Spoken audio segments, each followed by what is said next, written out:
ನಮಸ್ತೆ ಎಲ್ರಿಗೂ. ನಾನಿವತ್ತೊಂದು ಸಿಂಪಲ್ ರಸಮ್ ರೆಸಿಪಿನ ತೋರಿಸ್ತಾ ಇದ್ದೀನಿ. ಇದು ಮಾವಿನಕಾಯಿಂದ ಮಾಡೋ ರಸಮ್ಮು.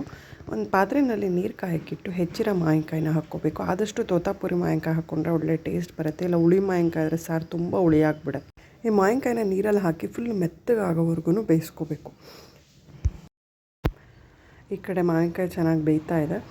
ಈ ಮಾವಿನಕಾಯಿ ಬೇಯೋದ್ರಲ್ಲಿ ನಾನು ಒಂದಿಷ್ಟು ಸಾಂಬಾರು ಪುಡಿ ಅಂದರೆ ರಸಮ್ ಪೌಡರ್ನ ಹುರ್ಕೋತಾ ಇದ್ದೀನಿ.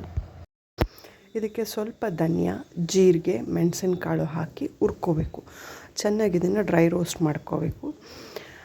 ಇದನ್ನು ಹುರ್ಕೊಂಬಿಟ್ಟು ಮಿಕ್ಸಿಗೆ ಹಾಕ್ಕೋಬೇಕು. ಇದಕ್ಕೇನೆ ಒಂದು 4 ಬೆಳ್ಳುಳ್ಳಿ ಬೇಡ ಅಂದರೆ ಸ್ಕಿಪ್ ಮಾಡ್ಕೋಬೋದು. ಬಟ್ ಬೆಳ್ಳುಳ್ಳಿ ಹಾಕಿದ್ರೆ ಸಾರು ಒಳ್ಳೆ ಫ್ಲೇವರ್ ಸಿಗುತ್ತೆ. ಹಾಕಿಬಿಟ್ಟು ಒಂದು ರೌಂಡ್ ಪುಡಿ ಮಾಡ್ಕೊ. ಇಲ್ಲಿ ನಂದು ತೋತಾಪುರಿ ಮಾವಿನಕಾಯಿ ಇದರಿಂದ ಮಾವಿನಕಾಯಿ ಹುಳಿ ಇರಲಿಲ್ಲ, ಹಾಗಾಗಿ ಒಂದು ಹುಳಿ ಟೊಮ್ಯಾಟೋನ ಹಾಕ್ಕೊಂಡೆ. ಇದಕ್ಕೆ ನಾನೀಗ ಬೇಯಿಸ್ಕೊಂಡಿರೋವಂಥ ಮಾವಿನಕಾಯಿನ ಹಾಕ್ಕೋತಾ ಇದ್ದೀನಿ ಮಿಕ್ಸಿ ಜಾರ್ಗೆ. ತುಂಬ ಇನ್ಸ್ಟೆಂಟಾಗಿ ಆಗೋಗ್ಬಿಡುತ್ತೆ. ಈ ಕಡೆ ಮಾವಿನಕಾಯಿ ಬೇಯೋಕ್ಕಿಟ್ಟು ಆ ಕಡೆ ಪುಡಿ ಹುರ್ಕೊಳ್ಳೋದ್ರಲ್ಲಿ ಮಾವಿನಕಾಯಿ ಈ ಕಡೆ ಬೆಂದಿರುತ್ತೆ, ಆ ಕಡೆ ಪುಡಿ ಆಗುತ್ತೆ. ಸಾರು ಇದೆಲ್ಲ ಹಾಕಿ ಮಿಕ್ಸಿ ಮಾಡಿಕೊಂಡು ಒಗ್ಗರಣೆ ಹಾಕಿದ್ರೆ ಸಾರು ರೆಡಿಯಾಗಿ ಹೋಗ್ಬಿಡುತ್ತೆ. ಈಗ ನಾನು ಮಾವಿನಕಾಯಲ್ಲಿ ಹಾಕ್ಕೊಂಡು ನೀಟಾಗಿ ಫೈನ್ ಪೇಸ್ಟಾಗಿ ಮಿಕ್ಸಿ ಮಾಡ್ಕೊಂಡಿದ್ದೀನಿ. ಇದಕ್ಕೀಗ ಒಗ್ಗರಣೆ ಹಾಕ್ತಾಯಿದ್ದೀನಿ. ನಾನೊಂದು ಮಡಿಕೆಗೆ ಒಂಚೂರು ತುಪ್ಪ ಹಾಕಿಬಿಟ್ಟು ಏನು ನೀವು ರಸಮ್ಗೆ ಏನು ಒಗ್ಗರಣೆ ಹಾಕ್ತೀರೋ ಅಷ್ಟು ಒಗ್ಗರಣೆ ಹಾಕಿದ್ರೆ ಸಾಕು. ಇದಕ್ಕೆ ನಾನು ಸಾಸಿವೆ, ಒಂದು 4 ಕಾಳು ಜೀರಿಗೆ, ಒಂಚೂರು ಕರಿಬೇವಿನ ಸೊಪ್ಪು, ಬೆಳ್ಳುಳ್ಳಿ ಇಷ್ಟು ಒಗ್ಗರಣೆ ಕೊಡ್ತಾಯಿದ್ದೀನಿ. ನಾವು ಸ್ವಲ್ಪ ಬೆಳ್ಳುಳ್ಳಿ ಜಾಸ್ತಿ ತಿನ್ನೋದ್ರಿಂದ ಬೆಳ್ಳುಳ್ಳಿ ಒಗ್ಗರಣೆ ಕೊಟ್ಟರೆ ನಮಗೆ ಫ್ಲೇವರೇ ಚೆನ್ನಾಗಿರುತ್ತೆ. ಸ್ವಲ್ಪ ಕರಿಬೇವಿನ ಸೊಪ್ಪು ಚಟಪಟ ಅಂತ ಸೌಂಡ್ ಬಂದರೆ ಒಳ್ಳೆ ಚೆನ್ನಾಗಿರುತ್ತೆ. ಇದಕ್ಕೆ ಸ್ವಲ್ಪ ಕುಟ್ಕೊಂಡಿರೋ ಬೆಳ್ಳುಳ್ಳಿ ಹಾಕಿಬಿಟ್ಟು ಸ್ವಲ್ಪ ಬಾಡಿಸ್ಬೇಕು. ಈ ಒಗ್ಗರಣೆಗೆ ಬೆಳ್ಳುಳ್ಳಿ ಹಾಕಿದ್ಮೇಲೆ ಒಂದು ಘಮ ಬರುತ್ತೆ. ಆ ಸ್ಮೆಲ್ ಬಂದಾಗ ಒಳ್ಳೆ ಚೆನ್ನಾಗಿ ಅನಿಸುತ್ತೆ. ಇದಕ್ಕೀಗ ಮಿಕ್ಸಿ ಮಾಡ್ಕೊಂಡಿರೋ ಅಂಥ ಪೇಸ್ಟು, ಈ ಮಾವಿನಕಾಯಿ ಎಲ್ಲ ಹಾಕಿ ಏನು ಮಿಕ್ಸಿ ಮಾಡ್ಕೊಂಡಿದ್ದೀವೋ ಆ ಮಿಕ್ಸಿ ಮಾಡ್ಕೊಂಡಿರೋ ಪೇಸ್ಟು ಒಂದು ಸ್ವಲ್ಪ ನೀರು ಹಾಕಿ ಕಲಿಸ್ಕೋಬೇಕು.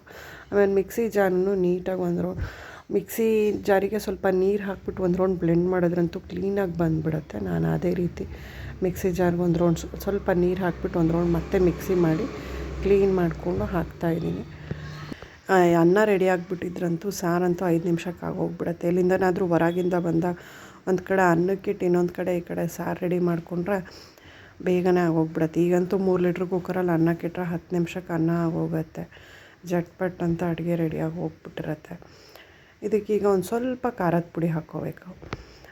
ಸ್ವಲ್ಪ ಅಂದರೆ ನಿಮ್ಮ ಖಾರ ಎಷ್ಟು ಬೇಕೋ ಅಷ್ಟು ಖಾರದ ಪುಡಿ ಹಾಕ್ಕೊಂಡು, ನಮ್ಮ ಮನೆಯಲ್ಲೆಲ್ಲ ರಸಮ್ ಅಂದರೆ ರೆಡ್ ಇರಬೇಕು, ಇದು ಸ್ವಲ್ಪ ಗ್ರೀನು ಆ ಥರ ಎಲ್ಲ ಇದ್ಬಿಟ್ರೆ ಇದು ಯಾಕೆ ಈ ಕಲರ್ ಇದೆ ಅಂತಾರೆ. ಹಾಗಾಗಿ ರಸಮ್ ಈಗ ರೆಡ್ ಆಗಿ ಟರ್ನ್ ಅಂದರೆ ರಸಮ್ ಅಂತ ಫೀಲ್ ನಮ್ಮ ಮನೇಲಿ. ಇದಕ್ಕೊಂದು ಸ್ವಲ್ಪ ಉಪ್ಪು ಹಾಕ್ಕೊಂಡು ಸಾರನ್ನು ಚೆನ್ನಾಗಿ ಕುದಿಯೋಕೆ ಬಿಡಬೇಕು. ಕುದಿಯೋಕೆ ಬಿಟ್ಟರೆ ಈ ಸಾರಿಗೆ ಒಂಚೂರು ಅನ್ನಕ್ಕೆ ತುಪ್ಪ ಹಾಕ್ಕೊಂಡು ತಿಂತಾಯಿದ್ರೆ ಸೂಪರಾಗಿರುತ್ತೆ. ನೀವು ಒಂದು ಸಲ ಮನೆಯಲ್ಲಿ ರಸಮ್ನ ಟ್ರೈ ಮಾಡಿ. ಈ ರೆಸಿಪಿ ಇಷ್ಟ ಆದರೆ ಲೈಕ್ ಮಾಡಿ, ಶೇರ್ ಮಾಡಿ, ಸಬ್ಸ್ಕ್ರೈಬ್ ಮಾಡಿ. ನೀವು ಒಂದು ಸಲ ಮನೆಯಲ್ಲಿ ಈ ಮಾವಿನಕಾಯಿ ರಸಮ್ನ ಟ್ರೈ ಮಾಡಿ. ಈಗಂತೂ ಮಾವಿನಕಾಯಿ ಸೀಸನ್ನು, ಎಲ್ಲ ಕಡೆ ಮಾವಿನಕಾಯಿ ಚೆನ್ನಾಗಿ ಸಿಗ್ತಾಯಿದೆ. ತುಂಬ ಚೆನ್ನಾಗಿರುತ್ತೆ, ತುಂಬ ಡಿಫ್ರೆಂಟಾಗಿರುತ್ತೆ. ಕೊನೆಯಲ್ಲಿ ಒಂಚೂರು ಕೊತ್ತಂಬರಿ ಸೊಪ್ಪು ಹಾಕ್ಬಿಟ್ಟು ಊಟ ಮಾಡ್ತಾಯಿದ್ರೆ ಸೂಪರಾಗಿರುತ್ತೆ. ಈಗ ಮಾವಿನಕಾಯಿ ರಸಮ್ ರೆಡಿಯಾಗಿದೆ.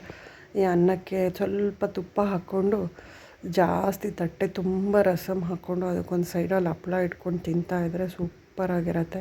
ನೀವು ಒಂದು ಸಲ ಮನೆಯಲ್ಲಿ ರಸಮ್ನ ಟ್ರೈ ಮಾಡಿ. ಇಷ್ಟ ಆದರೆ ಲೈಕ್ ಮಾಡಿ, ಶೇರ್ ಮಾಡಿ, ಸಬ್ಸ್ಕ್ರೈಬ್ ಮಾಡಿ. ಈ ಥರ ರಸಮ್ಗಳು ಒಂಥರ ಮನೇಲಿ ಎಲ್ಲರಿಗೂ ಹಾಟ್ ಫೇವ್ರೇಟ್ ಅಂತಲೇ ಹೇಳ್ಬೋದು.